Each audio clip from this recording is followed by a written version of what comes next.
Welcome to another deep dive. Today we're going to be looking at something we all think about a lot. Love and happiness.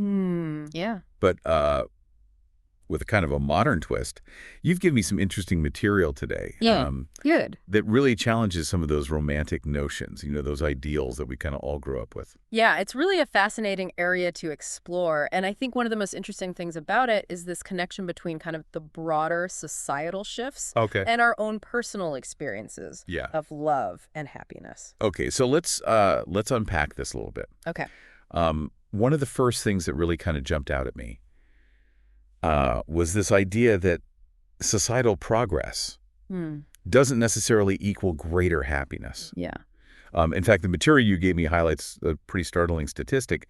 Suicide rates have actually risen in modern societies. It is kind of a paradox, isn't it? You'd think with all the advancements we've made as a society, You'd think. With technology, with our understanding of medicine, all this stuff, you would think we'd be happier. But, sociologists like Emil Durkheim were already kind of observing this trend back in like the late 1800s, early 1900s. Oh, wow. He found some really significant differences in the rates of suicide between, traditional, more rural religious societies versus kind of modern urban societies. So was his explanation just the stress of city life, or was it more nuanced than that? I think it is a little more nuanced than that. What Durkheim really argued was that these traditional societies, often grounded in religion, they offered this really strong sense of belonging, and a sense of purpose. Like everyone kind of knew their place, and there was this shared belief system, a sense of like being part of something larger than yourself. But then as societies modernized, that kind of shifted. And the focus became more on individualism, on achievement, on like personal success. And so it went from this collective sense of purpose to a much more individualistic, what am I doing? Exactly. Okay, so what does that mean for our sense of worth or self-worth? Well, I think in this kind of individualistic framework, success becomes very much a personal responsibility. And failure is seen as a personal flaw, like it's your fault. And while that can be motivating in some ways, it definitely has a shadow side. Yeah, and here's where it gets even, I think, more interesting. One of the things in the material you gave me uses this striking phrase, the unfortunate of the past have become the losers of today. Yeah, it is a harsh term, but it does kind of reflect how that burden of responsibility has shifted. Instead of kind of attributing our outcomes to external forces like luck or societal structures, now it's like, no, it's on you. It's all you. You're responsible for your own happiness. Right. And how does all of this tie back to the challenges of love and happiness in the modern world? Like, how do we get from Emil Durkheim to modern love? Well, imagine carrying that weight of individual responsibility into your relationships. Suddenly there's this pressure, this immense pressure to find the perfect partner, the one that's going to complete you, the one that's going to make you happy. Oh, yes. And this is where the concept of romanticism comes into play, right? This idea of soulmates, love at first sight, that fusion of love and sex. Yeah, those are some pretty high expectations to live up to. Those are huge EE. Yeah. So how do these romantic ideals actually play out in the messy reality of modern dating? It's interesting. What are some specific examples of how they can lead us astray? Well, I think if you take the idea of soulmates, for example, it suggests that there's only one person out there for you. And that can lead to a lot of pressure and a lot of anxiety. What if you haven't found them yet? What if you already met them and missed your chance? And you blew it. Exactly. And it creates this sense of urgency. Yeah. This fear that you're somehow failing if you haven't found the one. Yeah, if you're not in a relationship, that must be really tough. Yeah, and even for those who are in relationships, it can set you up for disappointment and frustration because, those initial feelings of passionate love, they inevitably fade. That's just kind of part of the natural course of a relationship. And then when that happens, you might start questioning, like, did I find the right person? Is this really my soulmate? Really, should I be out there looking? Exactly. And you might overlook the deeper, more enduring forms of love that can develop over time simply because it doesn't fit that kind of idealized romantic model. Right, so you're constantly comparing what you have with what you think you should have. Exactly. Okay, what about that idea of just instinctual attraction? Like, oh, love at first sight. Oh, yeah, love at first sight. That, the movies and the books. It's a very seductive idea. It is. But it often overlooks those deeper, more complex factors that really influence our attraction. Right, and one of the things that really fascinated me was this idea of the role that our childhood experiences play in all of this. Absolutely. Like, we carry these early relationship patterns with us, into our adult lives, often without even realizing it. Yeah, those early relationships, particularly the ones we have with our caregivers, they really shape our understanding of love and connection. Okay. They influence what we find attractive, how we express affection, and even how we handle conflict. So, okay, so let's say someone grew up with inconsistent affection, or had to work really hard to earn love as a child. They might unconsciously seek out those same kind of dynamics in their romantic relationships. Right. They might be drawn to partners who makes them feel that familiar sense of anxiety, that emotional turmoil. So we're actually attracted to what feels familiar. Yeah. Even if it's not healthy. Yeah. Even if it's not ultimately fulfilling. Yeah, I've definitely seen this play out with friends who I've tried to set up. Oh, I bet. They keep getting into the same types of relationships, even when they say, I know this isn't good for me. Exactly. It's fascinating, isn't it? It's like, why are we doing this? Yeah, we're often attracted to what we know, even if it's not what's best for us. Right.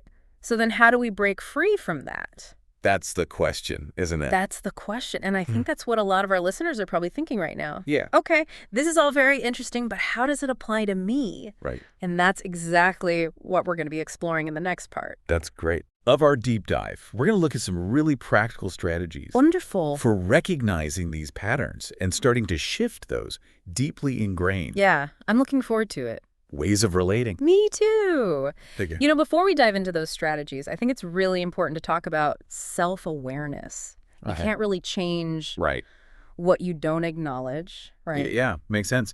So how do we even start becoming aware of these patterns? I mean, they're often so deeply ingrained. They're like, under the surface. Yeah. And one powerful tool I found that can be helpful is sentence completion exercises. Sentence completion? Yeah, it sounds really simple. Okay. But it can reveal a lot about our subconscious beliefs and patterns. Okay. I'm intrigued. How does that work? So imagine you're given the prompt, love is. Okay. And you have to just complete the sentence without overthinking it, just the first thing that pops into your mind. Okay, interesting. And that can often give you a lot of insight. So it's tapping into that gut reaction almost. Yeah, those immediate associations that often reveal more than we realize.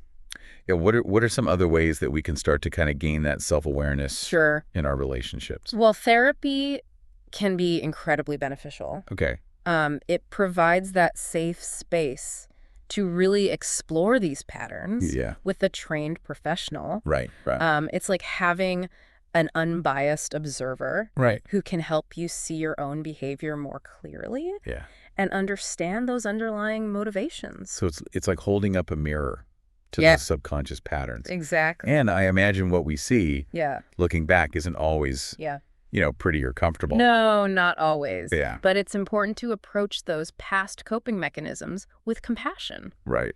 Remember, those patterns probably served you well at some point, maybe in childhood, when you needed to protect yourself or whatever the reason. Yeah. The key is recognizing that they might not be serving you anymore. Right. So, like, for example, let's say you learned to just shut down emotionally as a kid to cope with, a difficult family situation or whatever it may be. Right. That same pattern of emotional withdrawal might now be preventing you from forming close, intimate connections as an adult. And that's where therapy can be really helpful. Okay. In terms of developing healthier coping mechanisms that are more aligned with the kind of relationships you want to create. Okay, so let's say you've started to become aware of some of these patterns. Yeah. What's the next step? Like, how do you actually change those ingrained ways of relating? Yeah, I think communication is key. Okay. But not just any kind of communication. Oh, okay. We've been talking about how these romantic ideals can sometimes lead us astray. Right. And this applies to communication as well. Okay. You're talking about like that idea of understanding without words. Exactly. Being on the same wavelength. Right. Like we should just intuitively know right. what the other person is thinking or feeling. Yeah. And those sound really nice. Yeah, they do sound nice. Clearly. They can lead to huge misunderstandings. Yeah. And a lot of resentment in real life. Yeah. It's like that classic scenario of like one person's upset and they refuse to say what's wrong. Oh, yeah. But they expect their partner to just like magically know. Yeah, you should just know. You should just know. You should just know what's wrong. If you really love me, you would know. Exactly. And then everyone's frustrated. Everyone's miserable. Yeah. So that's a perfect example of how those kind of romantic notions of nonverbal communication can actually backfire. Yeah. Instead of fostering connection, it really just creates a dynamic where one person feels unheard. Right. And the other person feels frustrated and helpless. Totally. Yeah. So what's the antidote? How do we move away from those fantasies and get to a more effective way of communicating? Well, it sounds really obvious, but I think it's incredibly powerful. Okay. Use your words. Say what you mean. Say what you mean. Articulate your feelings. Okay. Your needs, your expectations clearly and directly. Okay. Don't expect your partner to be a mind reader. Right. Because, newsflash, they're not. Right. Right. So it's about shifting from those vague hopes of unspoken understanding to a much more direct and honest approach. And honesty is kind of a crucial piece of this too, right? Oh, absolutely. Can you really have like a loving, lasting relationship without honesty? I think honesty is essential. Okay. But it's also important to recognize that absolute unfiltered honesty can be detrimental. Okay. Sometimes revealing every fleeting thought or doubt can just create unnecessary anxiety or hurt. So it's finding that balance between honesty and discretion. Discretion. Okay. Yeah, think of it as editing. You know, just like a good writer carefully chooses which details to include in a story. Right. We can choose which thoughts and feelings to share with our partners. Right. We want to strive for authenticity, but also recognize that sometimes a little bit of editing can actually protect the relationship. Right. It's being mindful of the impact of your words and whether or not it's going to help. Is this going to benefit the relationship, or is this just going to create more drama? Right. Okay. But sometimes, even with the best intentions. Oh, for sure. Conflicts arise. Like, we're going to disagree. Of course. Of course. So how do we navigate those disagreements in a way that kind of strengthens the relationship rather than tearing it apart? That's where healthy conflict resolution skills come in. Okay. You know, disagreements are inevitable in any relationship. Right. But it's how you handle those conflicts that determines the long-term health of the relationship. Okay. So what are some of the key principles? Yeah, like what does that look like? Of healthy conflict resolution. What does that actually look like in practice? Well, I think it starts with recognizing that conflict is not the enemy.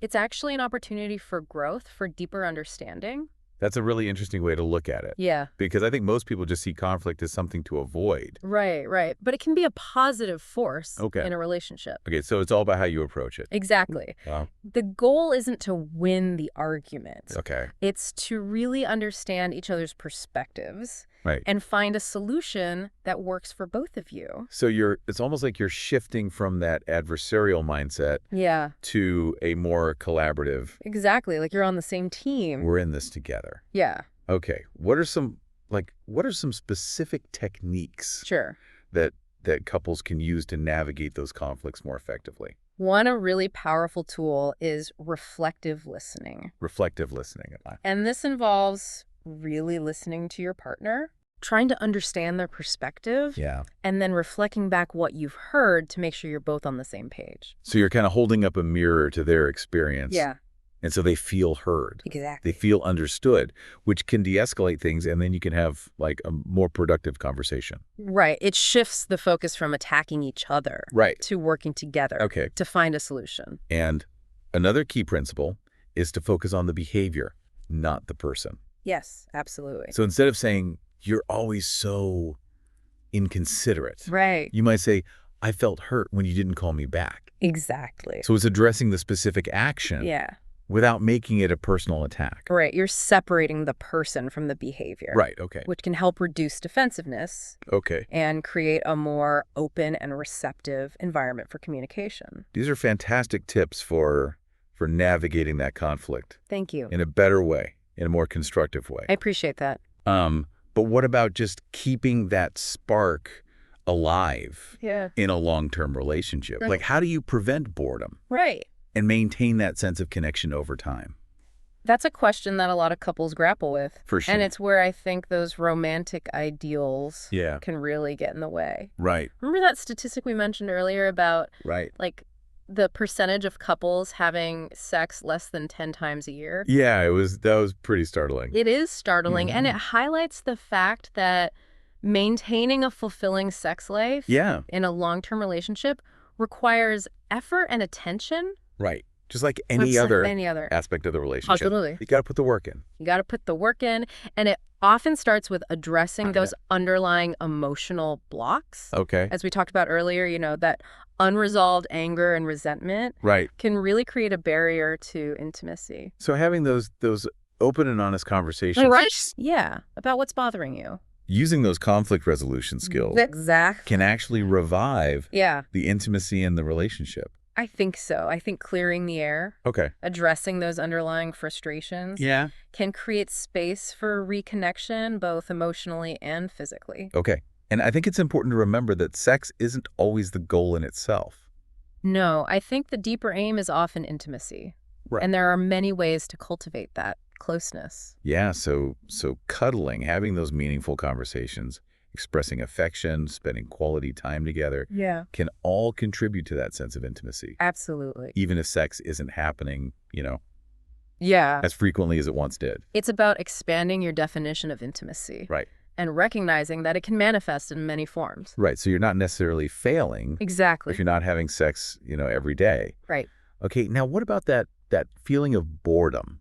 Yeah. That can sometimes creep into long-term relationships. It's so easy to get caught up in the day-to-day routine. Totally. And start focusing on what's wrong or what's missing. Right. Or taking each other for granted. Exactly. Yeah. But if you make a conscious effort to notice and appreciate the good things your partner brings to your life, it can make a world of difference. So expressing gratitude for those small acts of kindness, noticing the effort they put in. Exactly. Acknowledging their strengths and their talents. It's about shifting your focus from what's wrong to what's right.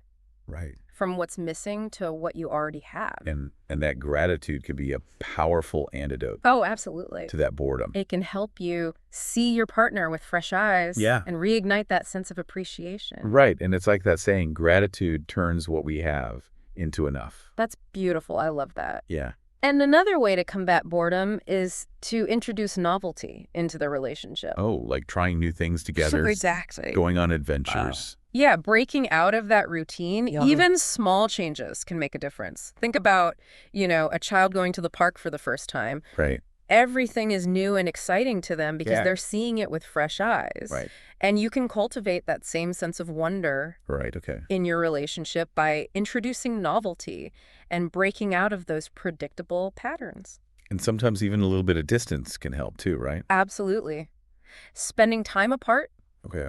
Pursuing individual interests, or even just having some solo time can help you appreciate your partner more when you come back together. Like that whole absence makes the heart grow fonder. Exactly. When you spend time apart, they can help you see your partner with fresh eyes. Yeah. And rediscover those qualities that drew you to them in the first place. So scheduling time for those individual pursuits, or even just having solo time, can actually strengthen the relationship. Absolutely. It's about maintaining that balance between togetherness and individuality, allowing space for personal growth, and then coming back together with a renewed sense of appreciation. Yeah, and I think it's, we've been focusing a lot on kind of the internal dynamics of relationships. Yeah. But what about those external factors that can really put a strain on a partnership? Oh, absolutely. I'm talking about, job loss, financial stress. Yeah, illness, death of a loved one. All those major life challenges. Those can really test even the strongest of bonds. For sure. So how do we navigate those difficult times together? Well, first and foremost, I think it's about remembering that you're on the same team. Okay. You're in this together. Right. And you need to support each other. Yeah. Through those challenging times. So putting aside those petty disagreements. Right. Offering empathy and understanding. Yeah. Being there for each other emotionally. Exactly. Yeah. Be a source of strength and comfort for each other. Okay. Even when you're both feeling vulnerable and overwhelmed. And sometimes that might mean seeking outside support too, right? Absolutely. There's no shame in seeking professional help. Okay. Especially during times of intense stress or transition. Right. A therapist can provide a neutral space to process emotions, right. communicate effectively, and develop coping strategies. Yeah, it's like having a coach. Yeah, exactly. For your relationship. I like that analogy. Someone to help you navigate those rough patches. Right. And come out, hopefully stronger on the other side. Yeah, I love that.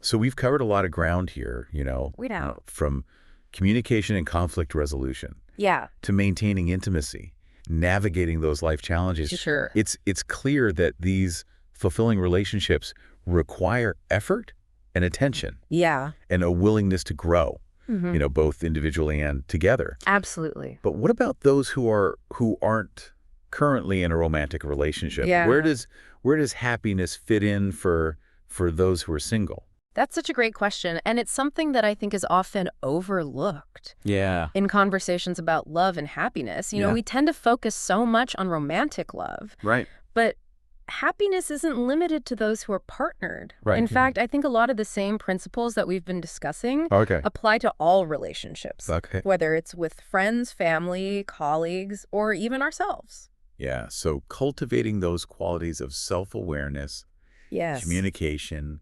compassion, appreciation, they benefit us in all areas of life. Absolutely. Not just the romantic ones. For sure. And for those who are single, it's really an opportunity to focus on building that strong relationship with themselves. Yes. The importance of self-love. Self-love is so important. We hear about it all the time, but what does it actually look like? Yeah, how do you actually do it? Yeah. Well, I think it starts with self-acceptance, recognizing and embracing both your strengths and your flaws. It's about treating yourself with the same kindness and compassion that you would offer a loved one. So instead of beating yourself up for your mistakes, comparing yourself to others, you practice self-forgiveness and focus on your own, unique qualities and talents. Exactly. And it also involves setting healthy boundaries. Okay. Prioritizing your own needs and making time for self-care. And this can be really hard. It can. Our always-on culture. It is hard. Where we're just like, go, go, go. It takes conscious effort. Yeah. To set those boundaries and create space for yourself. Right. It's not selfish. It's essential for your well-being. Right. It's like putting on your own oxygen mask first. Yes. Before assisting others. I love that analogy. Right. Yeah. And speaking of oxygen masks, what about like those times when we're facing, major life challenges or just feeling completely overwhelmed? Right. How do we cultivate self-love and resilience? I think it's even more crucial during those challenging times. Okay. Remember, you deserve kindness and compassion, especially when you're struggling. Yeah. Don't beat yourself up for feeling down or overwhelmed. Right. Allow yourself to feel your emotions fully. Okay. But also remember to reach out for support. Okay. Talk to a trusted friend, family member, therapist, support group. Okay. You don't have to go through it alone. Right. So asking for help is not a weakness. No, it's a sign of strength. Okay. Yeah. And it goes back to that self-compassion. It does. That we're talking about earlier. Absolutely. And remember, setbacks and challenges, they're a part of life. They are. They don't define you. Right. What defines you is how you respond. Exactly. How you pick yourself up, dust yourself off, and keep moving forward. I love that. It's about cultivating that inner resilience. Yeah. That ability to bounce back from adversity. Right. And keep growing. Okay, so let's shift gears a little bit here. We've been focusing a lot on kind of like individual growth. Yeah. Self-love. Yeah. But how does this all connect back to the broader societal context that we were talking about earlier? Like, Right, those societal shifts. Those societal shifts, like the rise of individualism and the pressure to achieve. Yeah, how do we navigate those external forces while also cultivating inner happiness? Right. It's a great question. Yeah. And it brings us back to that concept of love as a classroom. Ah, yes. I love that concept. That relationships and life are these opportunities for growth and learning. Exactly. Okay. And it's not just about romantic relationships. Right. It's about approaching all your interactions, all your experiences with a sense of curiosity and a willingness to learn. So instead of getting caught up in that pressure to achieve or that fear of failure, you can reframe those experiences as opportunities for growth. Yes. So it's about shifting from that fixed mindset of I need to be perfect to that growth mindset of I'm always learning and evolving. Exactly. And that shift in perspective can be so incredibly liberating. Right, because it takes the pressure off. It does. Of having to have it all figured out. Yeah. It allows you to embrace the messy, imperfect, often unpredictable journey of life. Right. It's about embracing the unknown and the challenges and the opportunities for growth. I love that each day brings. Yeah. And remembering that happiness is not a destination. Right. It's a way of traveling. Beautifully said. I love that.